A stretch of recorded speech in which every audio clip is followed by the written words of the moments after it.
عاملين ايه؟ معاكم مستر محمد الشرنوبي، وفي الكبسول ديت معانا النهارده هنتكلم عن الجمجمه.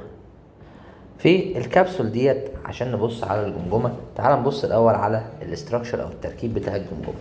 هتلاقي ان انت عندك الجمجمه بالشكل دوت، بيكون فيها الجزء الخلفي، الجزء اللي ورا دوت، وعندك كمان حاجه اسمها الجزء الامامي. الخلفي اللي هو الجزء اللي بيحتوي على المخ، وعندك الجزء الامامي اللي بيكون فيه عندي مواضع اعضاء الحس. كأي جزء بناخده في الهيكل العظمي أنا محتاج أعرف عدد عظام الجمجمة بتاعتي كام. قال لي إن عدد عظام الجمجمة كتوتال الجزء الأمامي والخلفي، ما احنا مقسمينها جزئين، هيديني عندي 29 عظمة في الجمجمة. الجزء الخلفي لوحده اللي بيكون فيه الجزء اللي بيبات فيه المخ أو بيحتوي على المخ، بيتكون من 8 عظام. يبقى الجزء الخلفي عندي هو عبارة عن 8 عظام.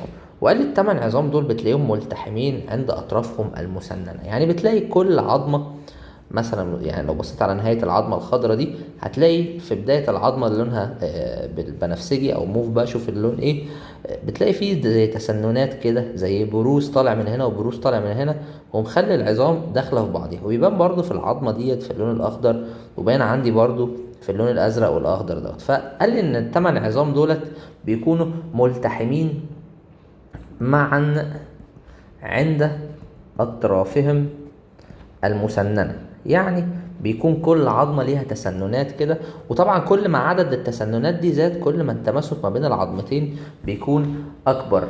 تمام؟ طيب، وبنلاقي إن عظام الجمجمة عندي ديت عددها أكبر عند الطفل. يعني بتلاقي حتى الطفل اللي دماغه بتكون من النص كده فاضيه وطريه، بيكون العظام دي ما مسكتش مع بعض. وهنفهم طبعا ده ليه في التمفصل، ولكن المفروض ان نفهم دلوقتي ان هم عباره عن 8 عظام، والجزء الخلفي بس هو اللي 8 اللي عليا دراسته تفصيليا. اما ال21 عظمه الباقيين عظمه دولت يشملوا الجزء الامامي، وحاجه اسمها العظم اللامي والعظام السمعيه، وحاجات عظام تانية برضو ستيل مش عليك. ولكن تفهم ان مواضع اعضاء الحس، مواضع اعضاء الحس عندي هم عبارة عن مواضع للاذنان والعينان والانف، وده بس اللي انت مطالب بيه في الجمجمة. وتاخد بالك ان الجزء الخلفي في اخره من تحت في حاجة اسمها الثقب الكبير.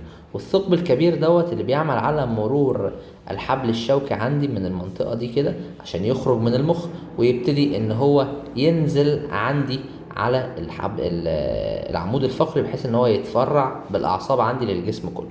خلي بالك من النقطة دي، وتخلي بالك برضو ان الفك السفلي عندي هو اللي بيتحرك. لو بصيت عندي على الفك، تعالى ناخد المنظر من قدام كده، هتلاقي ان الفك العلوي ثابت عشان برضو الحاجات دي بيتسأل عليها، وتلاقي ان الفك السفلي هو اللي بيتحرك، وفي هنا مفصل وفي غضروف في المكان دوت، ومفصل الفك عندي متحرك وليس من باقي انواع مفاصل الجمجمه، عشان لما ناخد المفاصل تبقى فاهم الموضوع ده. جميل. ولازم تاخد بالك من نقطه معينه، ان انا ما بعدش الاسنان معايا في الجهاز الهيكلي. الاسنان عندي ديت انا بعدها في الجهاز الهضمي، فتاخد بالك من النقطه ديت. يبقى ده كل المعلومات اللي انا مطالب بيها في الجمجمه. طبعا في حاجات تانية احنا هنستنتجها من الحل باذن الله. اشوفكم في الكبسول اللي جايه. ككل نهايه كبسول بالشفاء.